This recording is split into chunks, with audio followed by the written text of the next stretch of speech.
The first thing we'll do under the rubric of truth is to look at the way different religious groups describe or conceptualize ultimate being itself. So we'll be talking about the ultimate, about ultimate reality, but as seen from some human perspective, which will inevitably be a perspective as particular as a European Christian one, or a Vietnamese Buddhist one, or some other equally particular religious perspective. Probably the easiest way to begin thinking about ultimate being is to think of God or gods. Especially for Christians, who already think of ultimate being as God. More precisely, the orthodox doctrine of the triune God. This isn't the only way of thinking about God, though, as we probably know. We're looking here at the name of God, Allah, which is about as far as a pious Muslim will go in depicting God, who's completely beyond representation. Similarly, a pious Jewish person would not dream of drawing a picture of God, or even of pronouncing the holy name of God, the Tetragrammaton, shown here.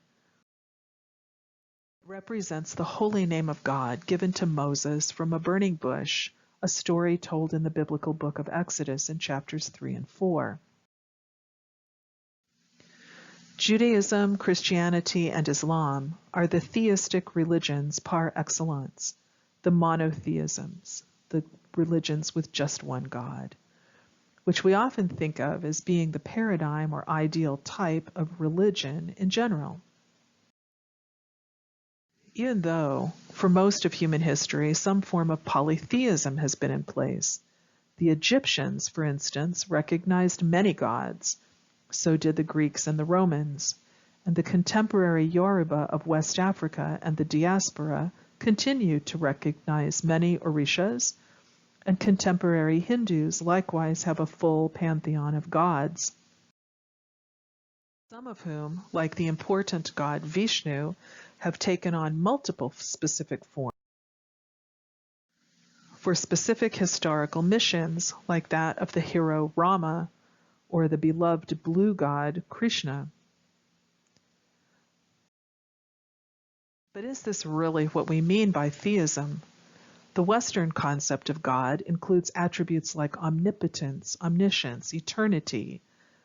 The Western God really is ultimate being. Other religions, even ones with gods, have different ideas.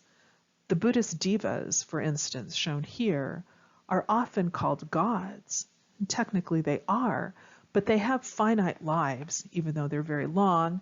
They have limited powers, even though they're very great. And ultimately, they are as empty as the rest of Buddhist reality. So we can hardly call Buddhism a theistic religion. The same thing is true for the three Taoist pure ones. They're technically gods, but they answer to the larger force of reality that is the Tao. So a god isn't necessarily a religion's concept of ultimate being. That's true in particular for those religions Richter presents as monistic.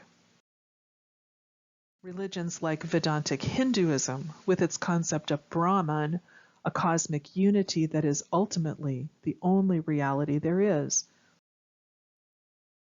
or the impersonal reality of the Tao, expressed as the mutually interpenetrating cosmic polarity of yin and yang, with which humans can align to achieve beauty and the good.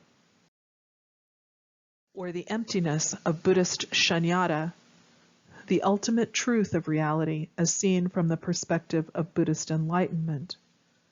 It's rather imprecise to call it ultimate being, however, when it's more like a kind of ultimate non-being. Monism, then, is a way of thinking of reality, ultimately, as a mysterious impersonal force that lies behind everything we see or experience. A monistic concept of ultimate reality poses a real contrast with a theistic concept. The idea of monistic ultimate reality is impersonal, where the God of theism is personal.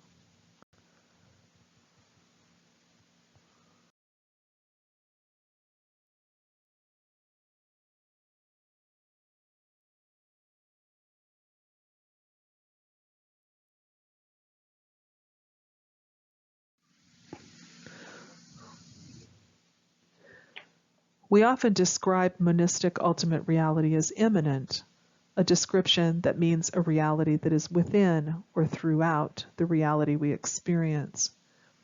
While we tend to think of the theistic reality of God as transcendent, a word that means above, beyond, or outside the reality we experience.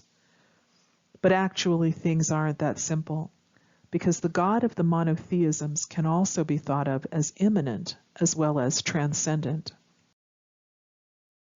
In the end, most religious people in all of the traditions will acknowledge that ultimate being or ultimate reality is a mystery beyond comprehension, which their particular ideas of ultimate being only begin to illuminate.